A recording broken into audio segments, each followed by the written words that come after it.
Welcome to another episode of Building Bridges, where every voice is valued as we learn to get comfortable with the uncomfortable. So we invite you to link arms with us on this journey. There's plenty of room.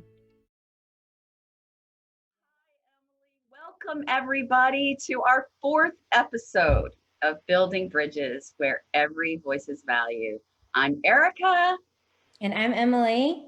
So happy that you're all joining us and willing to dive into some uncomfortable conversations and learning truly how to get comfortable with the uncomfortable. That's why we're here. Absolutely. Yeah. And we're really excited today. We're doing things a day early. We're considering this our pre-Father's Day episode, and we thought it only appropriate to celebrate and honor fatherhood by having some special guests with us today. So what we're talking about today, we're hearing from the hearts of some Black men. And we've got three gentlemen that I'm going to bring on and we're going to introduce, but really the focus here today is being able to hear from the perspective of what I don't think I'm the only one who has said this and dubbed this, but probably the most endangered population in America is Black men. So I'm going to bring all of our guests on and then I'm going to introduce every one of them individually.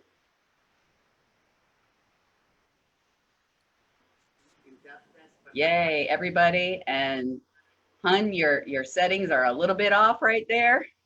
You're kind of looking invisible. And that would be you, James. All right, so thank you guys for coming. And I just want to take a moment to introduce each and every one of our guests. As you guys are looking at it, to my right, I want to introduce a dear friend and like a brother. And actually, he's a mutual friend of both Emily and mine. And they've known each other longer than I have. His name is Bill Abels. And he's not only like a brother in Christ, the husband of a beautiful, beautiful woman who's my best friend. He is also the father of 4 amazing sons. 2 of them are adults and 2 of them are still in high school. Billy was born and raised in Washington, D.C. in a middle-class family, having the privilege of really being a part of one of the most esteemed Black-owned funeral homes in Washington, D.C., a generational family business. And Billy has worked in Fortune 500 companies, and he and his family live in a quiet little suburb called Double Cul-de-sac in Northern Virginia. Everybody, it's my friend and brother, Bill Abels. Let's give him applause. Thank you. Thank you, Erica. It's an honor to be here and sit on this panel here with these distinguished gentlemen here. And I just love what you and Emily are doing. I love your hearts, and I've loved watching the other episodes and very thought-provoking. So thank you for what you're doing. Thank you for being our guest. That really touches my heart as well. So to the bottom of the Brady Bunch corner here, as we look at our tiles, I am going to introduce a face that may look very familiar to you, but to me, he's my big cousin. And my cousin Stu Jackson here is a father of 4 beautiful women. He finally got a grandson though, right, Stu? But Stu's been a husband, he's a brother, he's an amazing son, he's a friend. And for some of you who know him from the sports community, Stu was the first African-American coach for the New York Knicks, as well as the Vancouver Grizzlies. He held a very prominent position as the VP of basketball operations of the NBA before he retired a few years ago. And now he's doing sports commentary, and you've probably seen him on ESPN and other networks. Ladies and gentlemen, Stu Jackson. Hey. Thank you, Erica, and thank you for having me on this morning. And I too, like Bill, I really appreciate the work that you and Emily are doing with this show, and I'm just pleased to be here to share and discuss anything you care to discuss. So thank you very much. Thank you, Stu. That really blesses me, and thank you for your busy schedule being able to carve out time. And lastly, I wanted to introduce somebody who I know intimately. I want to introduce my husband, James Lewis. James is also a native of Washington, D.C., born and raised. He and Billy were in two different quadrants that grew up. And he grew up in a working class family raised by relatives when he lost both of his parents at a young age. And he followed the track and he began a professional career. He was a young single father. And then he had a calling to go into what his passion is, which is acting and voiceovers, which is how he and I met. And he also brings a very unique perspective. And so, ladies and gentlemen, I want to welcome my hubby, my baby, James Lewis. All right. This is sign language for applause, by the way. in I case know it is. Right.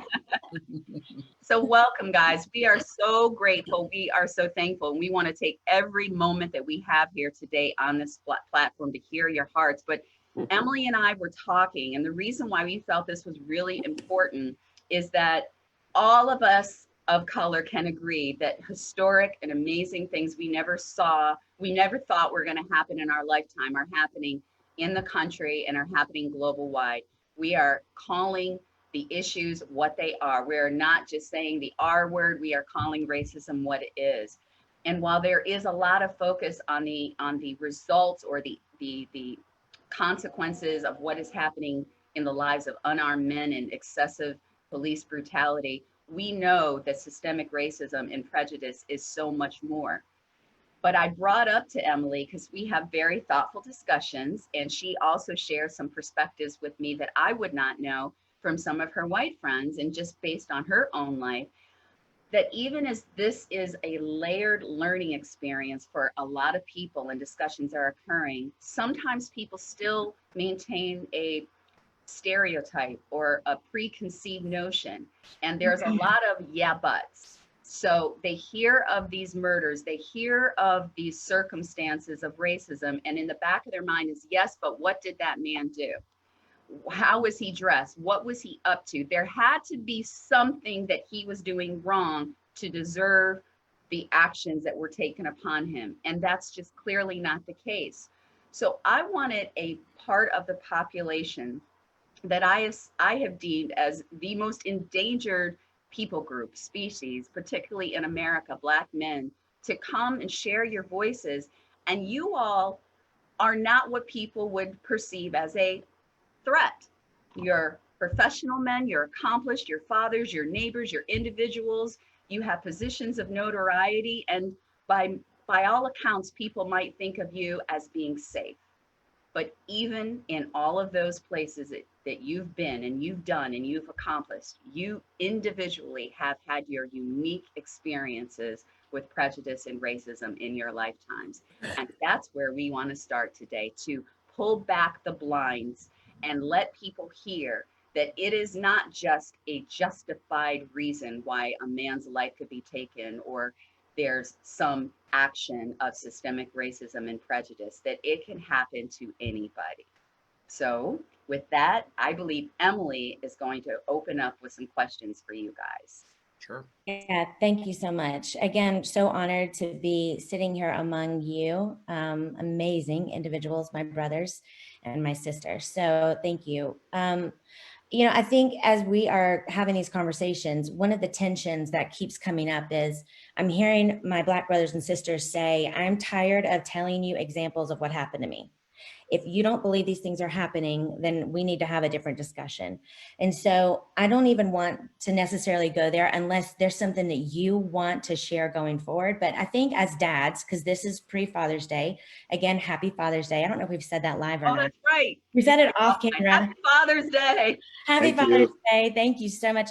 One of the posts that I put when I was promoting this was a thing that I saw growing up was that it takes, any man can be a father, but it takes someone special to be a daddy.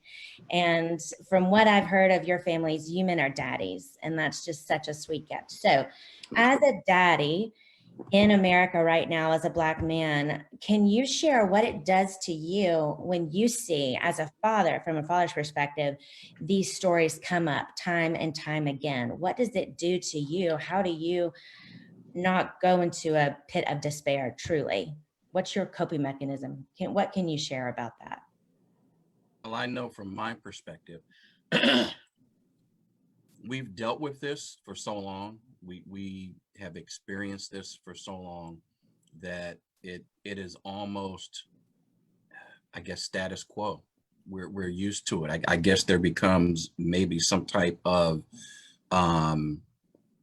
you know, the rage is there. The irritation is always there underneath, but you've just become used to it because every day we have to wake up in this skin and we have to deal with it always. There's never a time where there isn't something in the back of your head, you know, and I'll give you an example. You know, I'm 6'1". So, you know, if I'm not dressed professionally, you know, t-shirt, sweatpants, you know, baseball cap or something, and I step into an elevator with an older Caucasian woman, the subtlety may be she'll shift her purse from the right side to the left side because I'm standing on her right side. You know, nothing overt, you know, it's just a subtle, you know, and she might not even be conscious of her movement, but that's saying something to you. You know, you're not safe, okay? And if there was a Caucasian gentleman who was standing next to her, would she do that same thing? Probably not. So it's the subtleties that we always have to be on. You know, we have to consciously think about how we communicate, how we speak to individuals, what our temperament may be. You know, in the business world, if I'm in a boardroom and I'm having a heated discussion with someone, I'm perceived as being angry. But if my Caucasian counterpart does that, he is perceived as being passionate. The adjectives change. You know, that's the big thing. The adjectives change and how we are described and how we are perceived. And when you use specific adjectives as you're growing up, that becomes the way you think. Stu, how about you? How has it shaped you as a father, particularly of women? Yeah, it's interesting.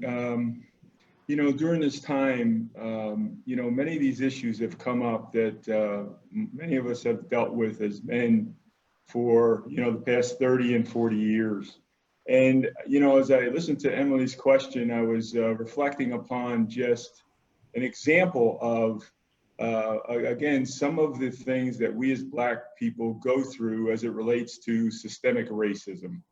And as a father, I'll share a quick personal story with you. 20 years ago, my wife and I, you know, we moved back to the United States from Canada into the New York area with 4 daughters. And at that time, you know, I was going to work at the NBA, at the league office in New York City, in Manhattan. We were faced with the decision of, you know, where we were going to live. And like any, you know, person or parent in America, you know, the most important thing that you consider is where to place your children in school.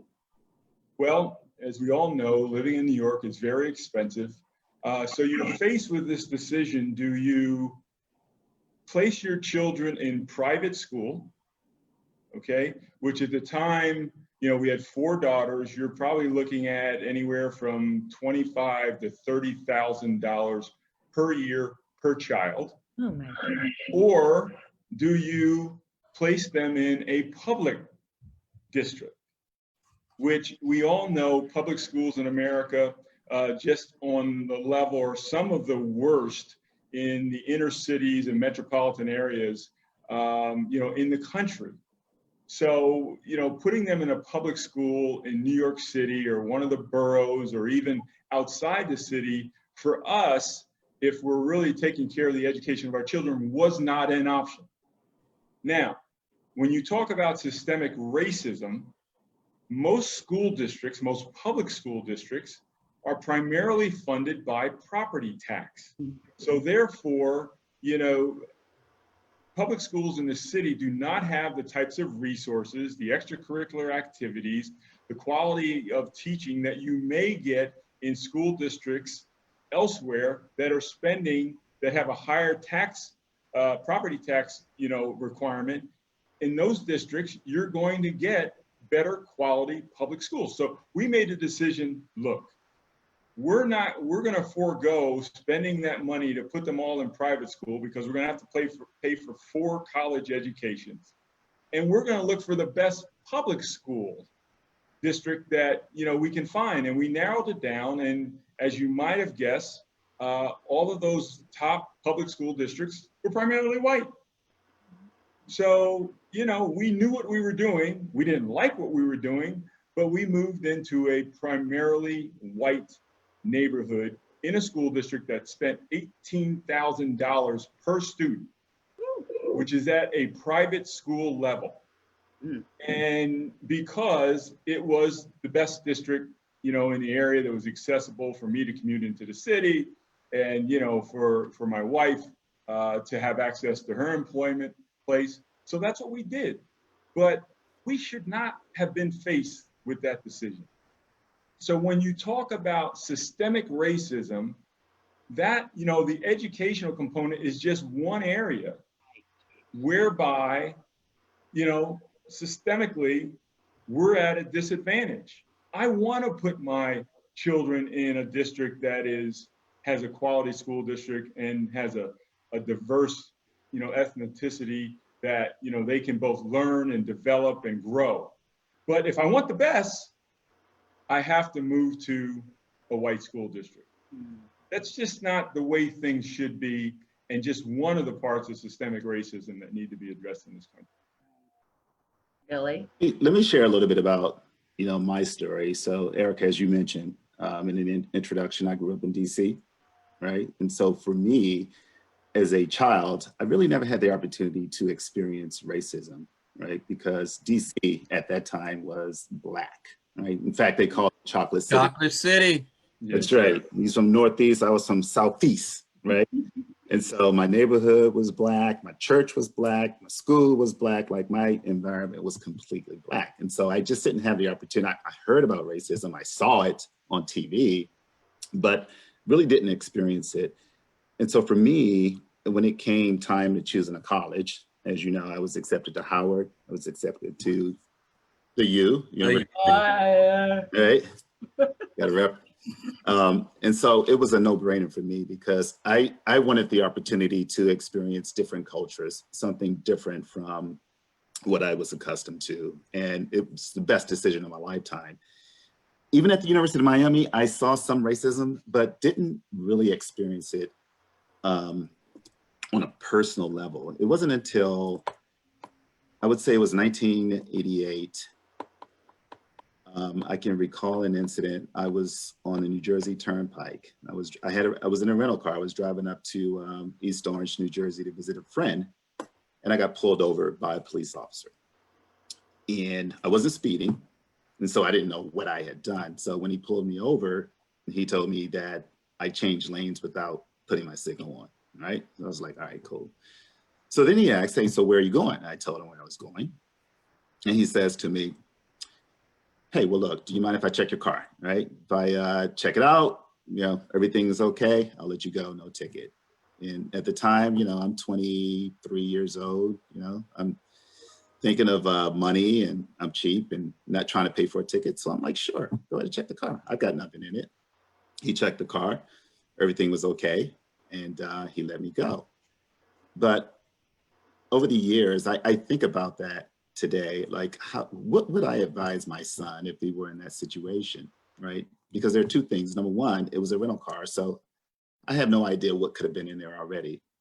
But number two, what if he were a dirty cop, right? And I think I was kind of naive to dirty cops out there. So I just don't know how I would advise my son, like, son, just take the ticket, but don't allow for him to do an illegal search of the car. Right. So as you mentioned, I have 4 sons. One just turned 18 recently, and there was an opportunity, well, he had an opportunity to sneak out of the house one night, and it was 4 o'clock in the morning, right? And fortunately, we found out about it. But I had a conversation with him. He was with one of his white friends. And I told him, I said, hey, Will, what would happen if a cop pulled you over? I know you guys weren't doing anything wrong, but if they catch you out there, like, you're going to be in their database, and you're going to be treated a little bit differently than your buddy there, right? The next time something goes down in the neighborhood, guess what? Will Abels is in our database. Let's see what Will Abels is up to. So, what I find is that my kids, I believe, are a little bit in a bubble. Like, we haven't experienced any direct racism as a family, but I think their eyes are starting to open to what's happening now. And my wife and I are doing our best to educate them as much as possible right now. I know for you, Bill, Will, he's going to, the university he's going to is in a part of Virginia that does not see a lot of diversity. And so Right. how are you preparing him for that? And what are your concerns, if any? Yeah, so that's a good question. We're having conversations, obviously a lot of prayer. Um, the good thing about this university is that we know a lot of people there. My godson goes there. His roommate, we already know his roommate. It's a kid that he's grown up with, lives in a neighborhood. And so I feel like there are going to be some good guardrails in place. But at the same time, he's going to experience some things that he's probably never experienced before. And so, we have conversations with them, and this is just life.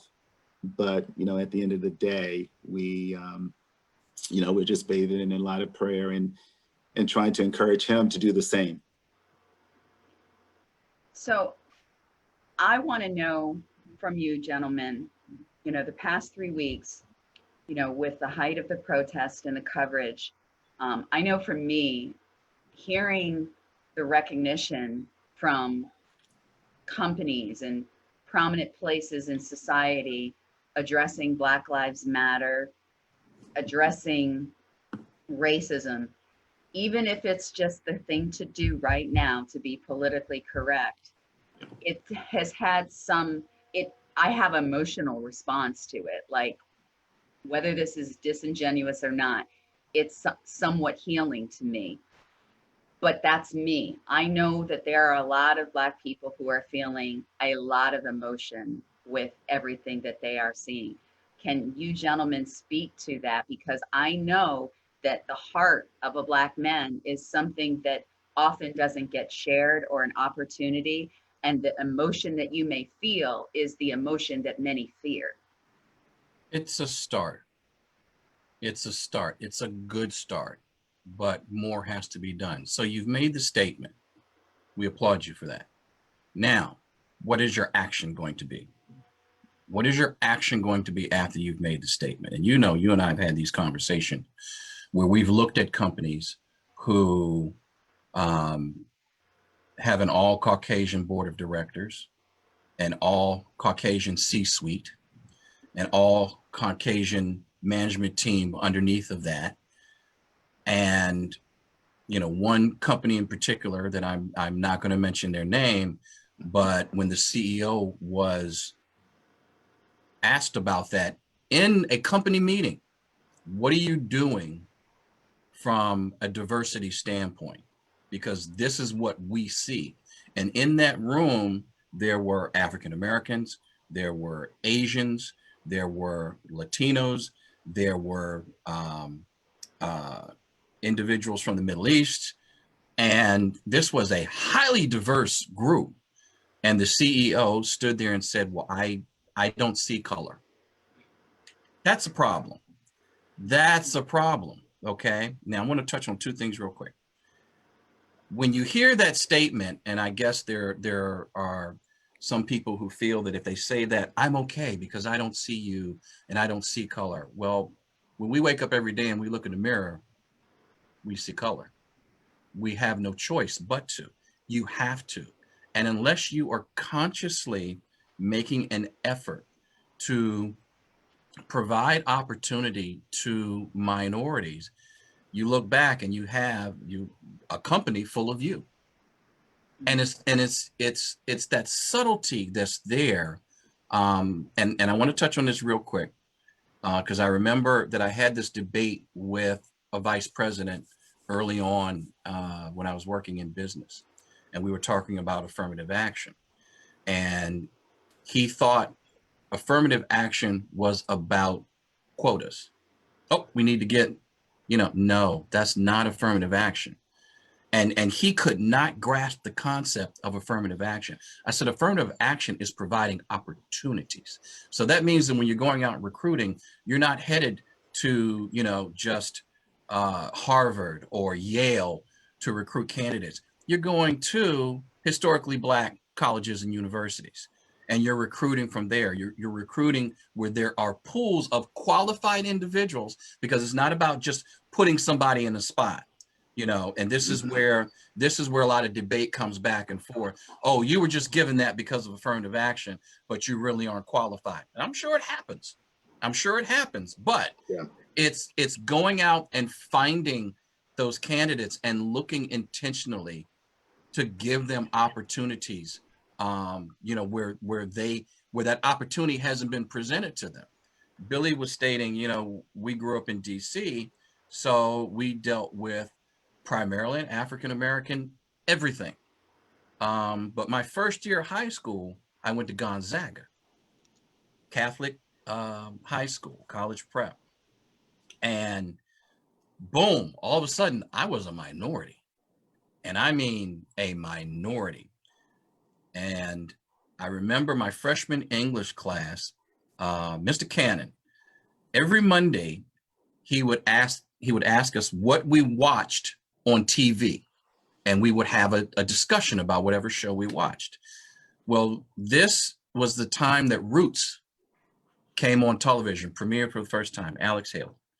And myself and Kenny Brown, the only two African Americans in the class, we watched Roots. And the discussion starts, and all the Caucasian kids in the room were watching Helter Skelter, which was a movie about Charles Manson. It was a 2-part movie. So it was on Sunday, it was on Monday. And they knew nothing about Roots. And Kenny and I are just sitting there, nothing to say. Nobody knew what we were talking about. And it wasn't until Tuesday night that all the Caucasian kids tuned into Roots. So they had missed 2 days worth of the show and didn't understand everything that was going on. And that's when it hit me. There's a big difference in their world and my world. Right. Either you other gentlemen share? When you look at corporate consciousness, in this country, I think James brings up a couple, key issues in that, there are a lot of white people that use the phrase that I don't see color. And I think that's the foundation and the basis for justifying to themselves that they are a non-racist. Right. And, it puts up a wall that they don't have to dig deeper, move farther past the fact that they don't see color and that they're non-racist. I think the hope that I have today and the consciousness that's been raised throughout the country is we're getting past that facade, over that wall, and more people are beginning to understand the difference between being non-racist and actually being anti-racist. But in corporate America, which I've grown up, in my professional career, my experience has been, and there are all too few cases of this experience, that in that boardroom of higher level executives, there needs to be people of color in that room. Otherwise, the strategic decisions that are made with respect to your views on diversity, inclusion, and hiring practices, and even your view corporately of the world gets skewed if you don't have people of color in the room at the highest level. And again, I have some hope that through this period that level of consciousness has been raised in terms of the need for having people of color in corporate America's boardroom. The second point I want to make is, I don't know if corporate America and some of the efforts that are being made right now with respect to Black Lives Matter, and again, raising consciousness both in the corporate culture and the culture overall, I don't know if it's disingenuous or not. I don't care. Right. What I care about is how much financially you are putting your money where your mouth is. Because when you're committing hundreds of millions of dollars to, Black-based efforts, businesses, initiatives, that has sustainability. That I care about, because white corporate America, you can't take that back. It's in the bank. We have it. Now we can do something with it to really evoke change. That's what I care about. There are two areas, that the financial commitment by corporate America, and the fact that all of us that don't have those kinds of means, the way we're going to bring about change is through the legislative process. So if you join those two efforts, getting out to vote and paying attention to what's going on at the state and local level, and voting in national, elections, and, getting involved with your congressman and all the issues are in your world. And then corporately, you have this effort going on where it's being financed. Some of these efforts are being financed. Together, that is the way that you bring about real change in America. Amen. And, what it's done is these past 3 weeks, this past month, is it's raised that level of consciousness to a point where I think we have a chance to do that. I mean, just think about it, all of you, right? 3 years ago in Black Lives Matter, it was like you were saying a 4-letter word. Yeah. Now, it's become common speak. And it's become a hashtag that corporations now use, in their statements and initiatives. And again, as bad as things are, and they are bad in terms of racial consciousness in this country, I do have a little bit of hope. And, the other piece is just these young people today. And, I went through the civil rights movement as a teenager back in the 60s. This is different. I'm telling you, it's different. Mm-hmm. When I'm walking out on these streets, the people that are walking alongside of me are of every, color, shade, gender, nationality. I mean, it's really a great, and I'm telling you, in the 60s, that was not the case. Right. Yeah. The loud voices and the angry faces were Black. Today, the loud voices and angry faces are all of us. Right. And that gives us all a little bit of hope. Yeah, thank you so much for sharing that, Stu. That's one of the questions that I wanted to ask you all, was what it looks like to be an ally. Eric and I were having that discussion earlier. That phrase is going around that for white America, how do we become an ally? And you beautifully answered that already. It is about putting our money where our mouth is. It is about contacting, making change in the local government, and then letting that spread up the ladder. So thank you so much for that. And Emily, I would even add to that, it's conversations like this right here, right? It's creating that bridge of bringing people together. What I'm seeing is that, my wife and I were just talking about this yesterday, whenever there's positive change, progress, right? There's always going to be the opposite as well. So you think about when Obama was elected president, right? Nobody saw that coming, right? Our grandparents was like, I never thought I'd see this in my lifetime. It's a miracle, right? But as great as that was, right, we still saw the kind of backlash from that. And just like with this, right, we're seeing an awakening of people that, because the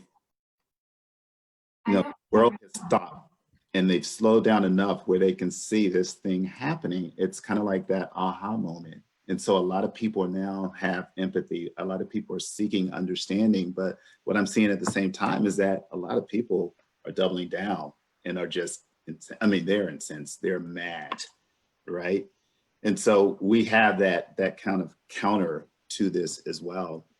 But, you know, to Stu's point about corporate responsibility, I work for a company that's, you know, one of their values is trust, right? And equality. And I feel like they go to the extreme, above and beyond, to do this. And it's ingrained in the culture of the company. And so what I'm seeing is from, you know, management on down the management chain, the CEO sets the standard, and then you see it, you know, incorporated by the lower level managers. In fact, one of the managers for my division sent out an email on Thursday, you know, recognizing Juneteenth and encouraging people to cancel meetings and so forth, and saying that he was going to take some time to do some reflection. I only hope that this is truly genuine and from the heart, and not because, you know, this is a corporate mandate and I need to do this, right? Because this is going to be a heart change for people. In order for there to be real change, it has to come from the heart. It's true. And the momentum and the spotlight is in the right place right now. Juneteenth, we just mentioned before we got on camera, and how more people are observing and celebrating the joy that is appropriate of this national holiday, Juneteenth. For the first time, it is nationwide, where there is an awareness that I've known about Juneteenth for a few years, not nearly as long as I should have known about it. But I've known about it, but it was always an undercurrent. And this, you know, already leading up, because of the protests, because of the awareness, because of the education that's taking place, Juneteenth certainly gave a shot of even further education around the plight and why we sit in systemic racism the way we do today. So I am so grateful to hear the hope and encouragement that you are all voicing. And I definitely want to do all I can to stand beside you and walk alongside you. The other thing I wanted to bring up really fast, Stu, that you talked about with colorblind, this is something we've actually talked about dedicating a whole episode to it, because there are so many well-intentioned white people who are using that. I had someone reach out to me. I made a post about Black authors and stories with Black children doing things that children do, and Black couples falling in love. And what would it be like if we were raising our children to read these stories that were reflective of our community and our world, you know? And someone well-meaning contacted me and said, you know, my daughter dates a Black boy and they don't see color. And they told me, you know, that they don't see color. And I think you're really short-sighted, that we don't need these kind of stories. And maybe you should talk to my daughter. And I said, you know, I would love to talk to your daughter. I know she was meaning it to correct me, right? And that I was being closed-minded and in some way bigoted by promoting stories of color, stories of Black children and men and women. And I said, you know, when we were kids, the Cosby Show, it wasn't a big deal for us to see a Black doctor and a two-parent home and a Black lawyer. We just wanted to be Denise. Like, that was what our thing was. I just wanted to be Denise. But for the Black community, it was groundbreaking. And so it was a good conversation that we had going from that. But it's so deep that it's a counterfeit of what Dr. King talked about with being judged by the character, not the color of our skin. It's a counterfeit of that principle that's being spread like wildfire. That really does. We've got to go after that kind of conversation. Tangent. One last thing. Stu, you're a dad of 4 daughters. I'm a mom of 4 daughters. And I know the talk that I have with my girls is around rape culture, and how, just as you were saying, James, that there's an assumption that if something happened, the what if, right? But like, or the but, you know, or Erica, you were talking about it, you know, like, yeah, that happened, but what were they doing? Yeah, but, and the same thing is true with rape, right? It's like, yeah, but what was she wearing? But right. Where was she? Was she, you know? So those are the conversations I have with my white daughters of being above reproach, learning how to say no and do so firmly, and, you know, how to get away from a situation. Stu, as a dad of 4 Black daughters, I can't even imagine the level of talk that you have to have with your girls. Can you share a little bit about that? Yeah, certainly. I think with our daughters, and you know, and I have to give a lot of credit to my ex-wife, who just is the epitome of a strong, educated, grounded Black woman and a wonderful parent. And with our daughters, we always operated with them from a place of a couple simple rules. And that is to treat everyone kindly, fairly, and respect them. But most importantly, define for them what respecting themselves is all about. And I think when you do that, and it's been my experience with them as I've sort of watched them grow, this whole notion of respecting yourself takes on a lot of different tentacles as it relates to how you think and how you deal with the world, and specifically men and other women.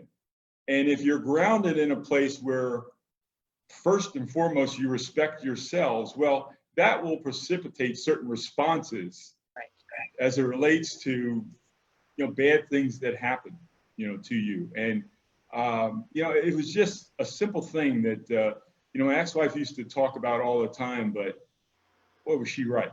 And it was a great thing. And the other comment I would make, Emily, is that when you have your friends or people that you come into who talk about this notion, and I failed to mention before, about not seeing color, understand this: the only time that we don't see color is when we're actually seeing color.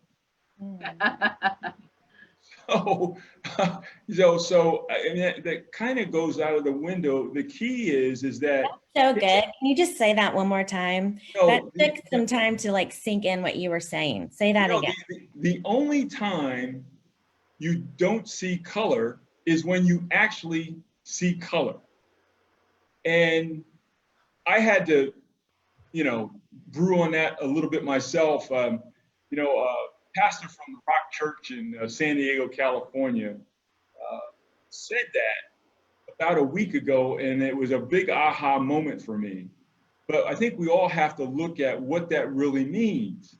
It means that it's okay to see color, because if we see color, the next step that follows is you begin to educate yourself. Yes. For something you don't know or something that's foreign to you, and that's a positive, that's not a negative. Right. To see color. It's just not. And as Black people, we invite that. We invite your education. We invite your voice, because the issue of racism should not fall on the shoulders of the people that it most affects. Yes. I'm tired too, Eric, to your point. I'm tired of educating, people on what it's like to be in a racial environment and what it's like to be Black. I'm tired of it. Learn yourself. Right. Go watch a movie, watch a documentary, pick up a book. Right. Make a commitment to understanding what we weren't taught in school. Exactly. The omitted history. That's what I've been sharing with my friends who I understand the sincerity of their heart in asking the questions, and I add to it, here's this publication, here's this periodical, here's that. And about racism, that's wonderful. But add to it the joy of learning, the omitted history that you weren't taught in the curriculums of your American school book. Learn so that you can have an understanding of why celebration of our contributions in society go back prior to slavery. And why it's a global understanding of our contributions. So yes, that I say, take the lead and run with it. Yeah, quick plug. Yale is offering free courses right now online from African-American history, from emancipation to current day. So it's free online. We're signed up. It's our summer school. So just a little plug there. Go ahead.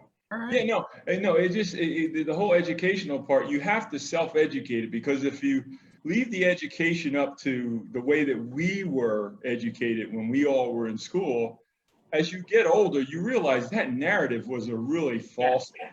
His story. It's really a false one, and it omits so much. I mean, even as it relates to white history. I mean, I went to grade school and I was taught that Columbus discovered America. Think about that. Started. Yeah. He discovered an occupied land. Yes. Hey, How did hey. he discover? And he Stu, was how lost. about this one, And he Stu? was lost. George Washington never told a lie. Right. Yeah. I'll tell you, I got my daughter in more trouble in school. And by the way, his daughter was our guest on the second show Yeah, who yeah. gave the spoken word. She She did. is definitely an activist. And sure. I got her in more trouble telling her the true story about Columbus because she would go to school and educate her class. And I remember getting phone calls from the principal, the assistant principal, the teacher, and just they did not want this told. This was wrong. How Yeah. dare she come into the school and say these things, you know, and you need to educate her and tell her. I'm like, no, I will not. This is the truth. This is what she needs to learn. And this is what everybody else needs to learn. And I mean, she's, you know, my daughter's in her mid 30s now. And the truth is just really starting to come out about Columbus and what he did and the tyranny that he had against the indigenous people, you know, that, you know, he came in contact with. John Leguizamo does a stand-up comedy routine where he talks about the colonists coming over from Europe and what they did to the people and the diseases that were brought and how whole tribes were wiped out, you know, because of you know, smallpox and measles, which they hadn't been exposed to, and now all of a sudden they're just decimating, you know, whole civilizations. And none of this is spoken about. It's you know, these individuals in history are spoken about and revered, you know, like they were great explorers and you know, they brought civilization to the savages. And you know, these were rich cultures that had their own history, that had their own technology. A lot of it was appropriated, you know, by colonists who were coming over, and never given the credit that was due. And I'm going to touch real quick on something Stu brought up about the schools, because, you know, the whole Columbus thing and how it goes back to what we're taught. Now, we all know the old saying, you know, the one who wins the war is the one who's able to narrate the story. And that's what we see a lot happening in history. We haven't been in a position to be able to tell the truth or to educate people about what really happened. And only now you're starting to hear things about like Black Wall Street, you know, and what happened to this thriving Black city, you know, that was financially independent and how it was decimated, you know, by white supremacists who did not want to see the success of Black individuals and culture. In looking at the school systems, and I am a product of both the Catholic school system and the public school system, and I've been able to see, you know, the unequalness of both. When you grow up in a society like that, and that's all you know, you are definitely at a disadvantage.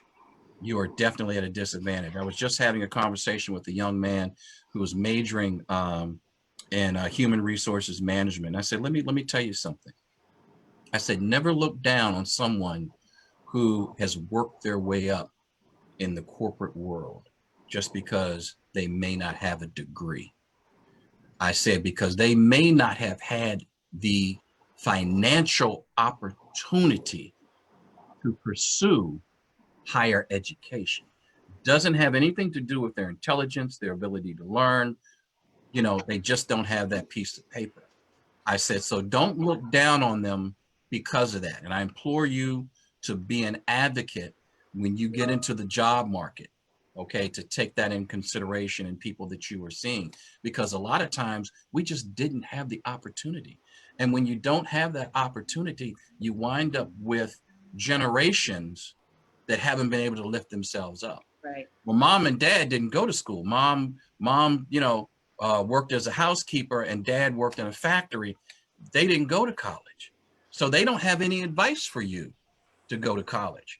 I know when I was coming up, and I am being very serious when I say this, I was told And I wasn't raised by my parents. I was raised by a cousin who adopted me because my parents died when I was younger. And she had one job her entire life. She worked at DC General Hospital, and she started in the laundry room, and she worked her way up to be a clerk in the OBGYN clinic. So my options in coming out of high school were go to DC General and work in the laundry room, or go into the military. College wasn't even brought up. That wasn't an option. Now, of course, I decided to, go to school. I was accepted into Howard, but it was just the fact that that was that generational difference. That was that generational difference that kicked in. This is what I did and I survived. So you do what I do and you survive. So when you don't have that generational influence, that generational education, you're limited. So the corporate world has to take that into consideration when they are providing opportunities and or they are distributing their wealth. Invest that into grants, invest that into scholarships where minority youth who don't have the financial opportunity to pursue higher learning are able to go and lift themselves up. Somebody has to help them. Somebody has to take that initiative to say, we are going to do it. Thank you so much for sharing that. That's definitely the heart. And I think so what I was wanting to hear from all of you, and as we're wrapping up, because time flies when you're having fun. Exactly. As dads, we're all similar age, in the similar age bracket, but you can see this generation coming up behind us, and they are fueled. They are passionate. And one of the things I've been praying for this generation is, Lord, give wisdom to the passionate. I've seen, and I'm sure all of you can testify too, you've seen passion go awry, and it's very detrimental. It causes damage. But so, Lord, give wisdom to the passionate. As fathers, what is the message that you want to proclaim to the generation coming ahead of us, behind us? Well, I'll go first, Emily. There's a verse that you always like to quote. I think this is your life verse, right?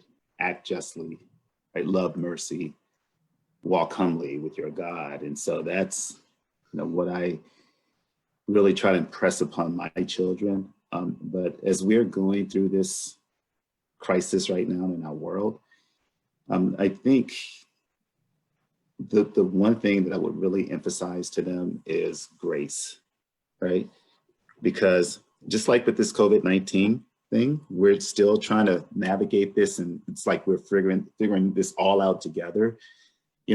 This division is something that we're all going to try to figure out together. And then there's some people that are seeking understanding. There's some people that aren't, right? And so, like the Bible says, with those with ears to hear, let them hear. And so there are going to be people that just don't want to hear. Give them grace. That's fine, right? For those that do, speak to them with understanding, with love, right? Don't make assumptions, right? I think it's so easy for us to make assumptions about what other people are thinking, what their motives are. And more often than not, we're wrong about those assumptions.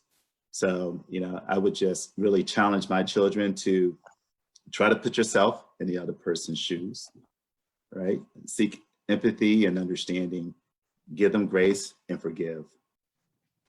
Forgive. Thank you. Any of you other gentlemen want to add to that? Yeah, I think that is very appropriate advice, Bill. And, it actually helps my own perspective, because in some ways, with my daughters, in many ways, I feel somewhat unqualified to advise them. Because this generation of, adults, Gen Xers and millennials, they are smarter, they are more intuitive, they are more educated, they have a better vision or more visionary than I was at that same age. And I think they're going to be just fine. As long as they walk a path, as you talk to, of not assuming, being kind, being based in faith, they're going to be fine. I'm not sure they need my advice. They are what really give me hope that by the time they're my age, that things are really going to be better with respect to racial injustice and reform. I hear your heart on that, Stu, and I just want to say your voice is really, really necessary. That's right. So even just giving credence to what Bill said, that is an important stamp of approval, and it's an encouragement that really reverberates. And it is the voice that we want to celebrate that each of you have uniquely. If nobody else says it, your voice is valued. And it is my prayer and hope that the world hears your voice and hears your heart, and that the shackles in people's minds will break free, and that fear will be gone, and there will be an openness and a willingness to dialogue, to embrace, to befriend, to trust. That your face, Black men, particularly in America, is not a face to fear. Your heart is not a heart that is hardened or cold. Your value, your contribution is needed. And we are here today to honor each of you as fathers who have spoken into the lives of your children.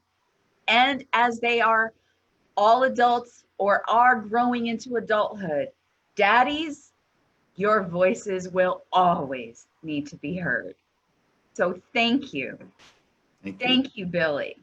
Thank you. Because I am so excited that your sons are going to be a part of our future.